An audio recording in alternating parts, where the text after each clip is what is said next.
So good morning, everybody. It's always nice to see people get together just to listen to stories, and I probably have another story that I can share with you. But before anything else, I'd like to thank, of course, the dynamic duo Richard and Rebecca and Multisis who sponsored this event for inviting us to become part of I think this is the first Asia CEO event for this year. So thank you very much for inviting us. So, but it's really difficult to come after a great speaker like Marites Allen. So I hope you can pardon me if I cannot match how great she has shared her stories with you. So, but luckily, I'm also very fortunate because I might be sharing some of the stories and the sharings that she has shared with you earlier. I also came from a not so wealthy family. I would consider not very poor, but not wealthy, medium. I studied elementary in a public school. So I remember during the times that I was in elementary, we didn't have electricity in our house. So I would study using candlelight. So either lampara or kandila. So that's how I survived graduating from elementary. And for some reason, maybe when I have finished my elementary days, medyo nakaangat ng konti. That was the only time I was sent to a private school, starting high school. But I also remember my parents did not have formal education. They were high school graduates. My mom was 1 year short of completing her Bachelor's of Arts in Education to become a teacher. But when she met my father, they got married and they ended up, doing a lot of businesses in our province. So many things. They were into buying and selling a lot of stuff. Tobacco, soft drinks, so vegetables. So we survive with those kind of livelihood. So our abode then was a typical bahay kubo. So if now in the BPO industry, we talk about pay for performance, I think my mother already knew about that many, many years ago. And you know why? My daily allowance back then was 50 cents. But she would tell me, you scrub the floor and you get 50 cents more. So if I scrub the floor, I get 1 peso. So that means I would have to wake up an hour earlier every day. I would scrub the floor, I get double pay. So now that we're talking about pay performance in most of the companies right now, international companies, I would say that was my mom's idea way back many, many years ago. So anyway, I'm here today to share my story, not only my personal stories from my personal life, but also hopefully an inspiring stories of how an Ilocana, a probinsyana, work her way up from the, being not so wealthy family or poor family, and now I'm leading, just like what Richard said, a almost 2,500 strong organization in the Philippines. So EY has 5 locations. So we're the youngest actually of the 5, but we're now the second largest. So we have overtaken the other centers, Argentina, Poland, and China. And it's all because of the talents that we have in the Philippines. So kudos to the Filipinos who have done a really great job delivering services globally. So I think a quick introduction of myself, that's me. I have 2 daughters. My husband passed away already. And then my son-in-law, who's a Canadian citizen. So my daughter is a nurse, and she and her husband now works and lives in Canada. And my younger daughter stays with me. She's in grade 12, graduating from senior high school this year. So next, please. These are just some of the things that I wanted to share, some pictures of how I interact with both our employees and our communities. Next, please. Next. So, these are just some of the things that I hear from people I have been interacting with. They somehow put together the kind of brand that I think people thought is my brand. And well, if you're known for that, then that's probably your brand. So you can see there the biggest font there, you see builder. And that's what most of my former colleagues and people that I've worked with in the past have been calling me. And it's probably because in my 18 years of career in the BPO sector, I have, most of the time, I have been joining startups. I would join the firm, like I've worked with Accenture, Ingram Micro, IBM, Baker and McKenzie, AIG, and now EY. And most of those firms, I joined them when they were still setting up the companies. Employees would be somewhere between 5 and 20. And by the time I would leave each of the firm, it would be by the couple of thousands or couple of hundreds. So people have been trying to call me by the name, you're a builder, you build teams, and then you grow teams, and then you move to another firm to start building another one. Nakakataba ng puso. So I want to share with you a few perspectives. These are my anchors, my power anchors, my core values for which I have been guided in all of my actions and the things that I do, both at home and in the office. So let's talk a little bit about, I'm going to share with you, I picked 6 perspectives that I would like to share with you. And I want to start with the first one, the importance of purpose. So I want to ask everybody if you have at all resonated with the purpose of your individual companies or firms. For example, for EY, our purpose stands as building a better working world. It's very simple, straightforward, but I simply love it. Who would not want to build a better working world?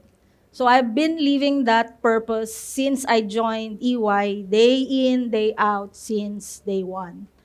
So we also have our own personal purposes in life.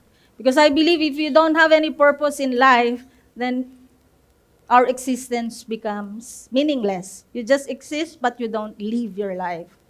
So, personally, what is my purpose in life? Sometimes I feel like, if you can align your business purpose with your personal purpose, then that's probably the best thing in the planet, because then you narrow down the gap between your life and your work. So, right now, I think my purpose is to grow people, to help them understand that they can do things that they feel they could not understand. My purpose is to empower people. I have that noble authority to empower people and to build their careers. So right now, that is the purpose that I have put for myself. It's all about people. I want to be with people. I want to share their successes. I want to help them with their failures. So I hope you also start to think about, what is my purpose in life? What do I want to do? What do I want people to think about me when I'm not there anymore? So what's our purpose? So next is caring at the core. I think with the kind of business that we're running, the most important asset would always be our people. Even myself at my role as COO, I don't think I can run the show without the employees, the people, because they do the job. I'm just there really to manage work. I'm just there to motivate people, but they're practically running the show. So I want to make it a point that regardless of how challenging the work will be, we make people feel that we care for them and we really, really, really care for them.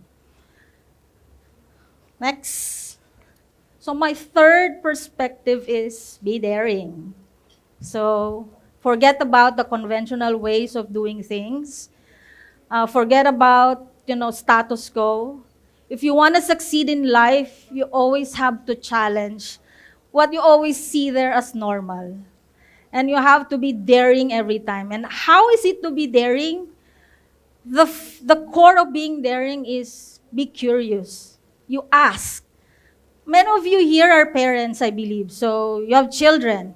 So our children would always ask why, what if, when. And by the time you would give them the answer, they would give you 10 more questions. So similar to us, we should be that aggressive as well. We need to challenge, we need to ask, we need to be curious. If you are used to doing something the old way, like, you're doing a process and you say, this has been going on, it's being done in the best way for so long and it's not broken, nothing's wrong with it. But, if you feel like this is a procedure that you've been doing for a long time and the results are not really super great, and then maybe it's about time you challenge, hey, I want to raise my hand and tell everybody, maybe there's a better way of doing things. And that is one of the values that we need to present to our individual companies, that, every day is an opportunity to improve things.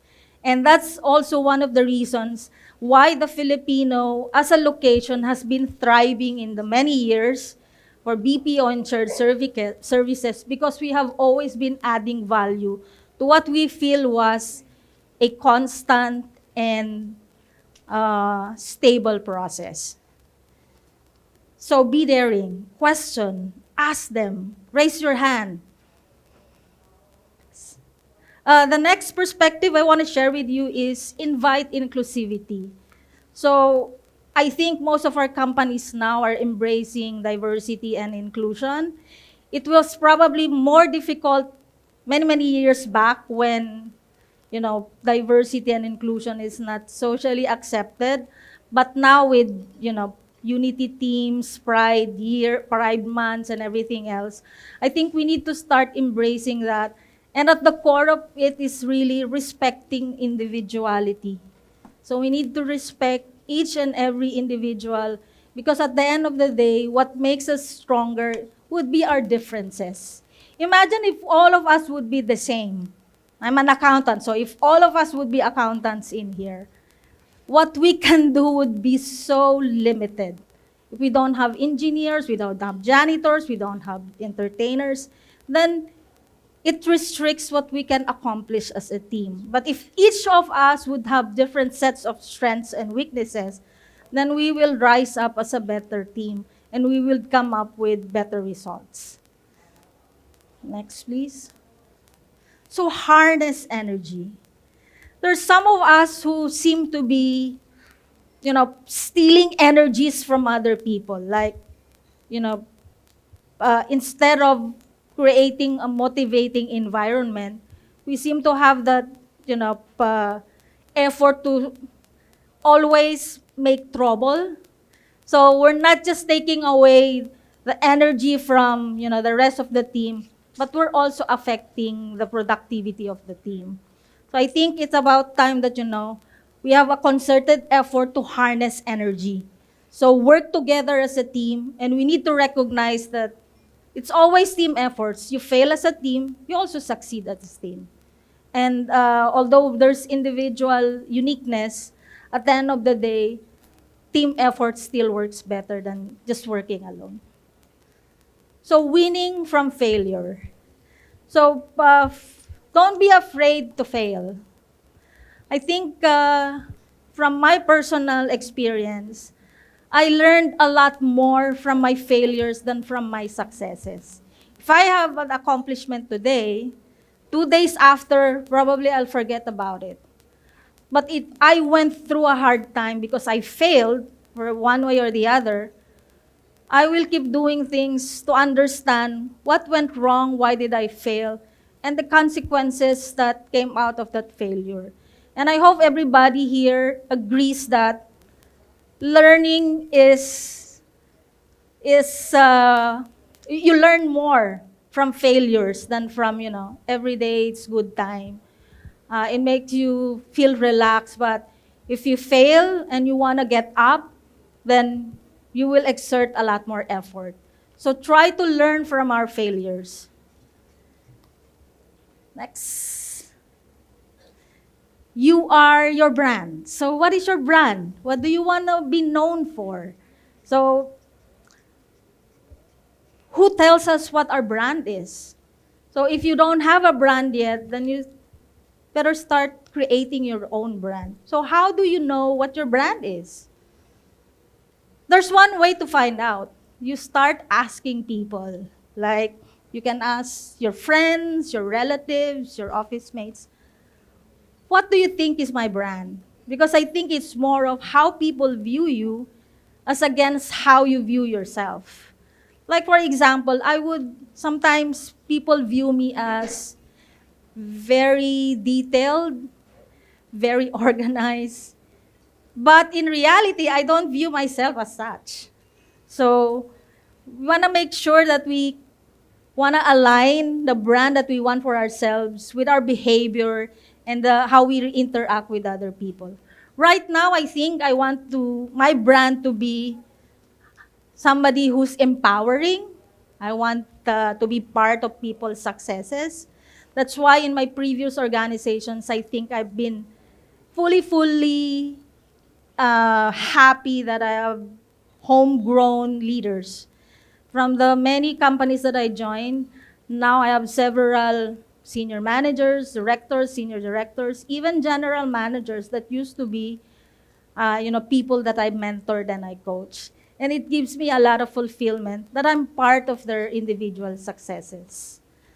So those are the 6 perspectives that I wanted to share with you, and I hope one way or the other I was able to inspire you.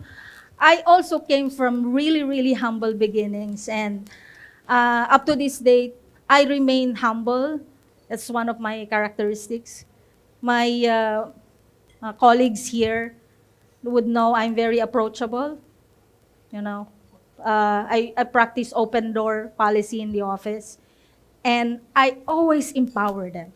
I don't take their credits.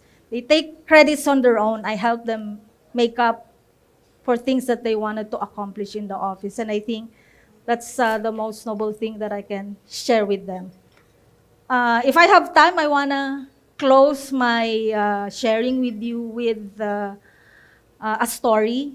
If everybody knows about the story of Monster Inc., Sally, Mike, and Boo. So if you haven't, please watch the movie. It's a cartoon movie. But the gist of the movie is that there's a door that wherein Sally can access Boo. They became friends, although by the nature of the story, they should not be friends. But they ended as friends, but because it's against the culture and the laws where they are, they have to be separated again. So somebody has to shred the door so that they cannot access each other anymore. So the door was shredded. For some reason, one of the monster friends, Mike, took a piece of the shredded door and kept it just for maybe remembrance or something. So years passed by, and Sally became so lonely. So they didn't have any alternative but to bring back the access of Sally to Boo, the little girl. So the only way to do that was to put together the shredded door, because that's the only access they have for each other. But guess what? When they put the door together, it wouldn't work. Why? There was a missing little piece. And then Mike remembered, wait, there's a missing piece. So when he put it there, the door worked, and they were able to see each other. So what's the moral of the story? Regardless of how small your contribution or how unimportant you think a person is, they should matter.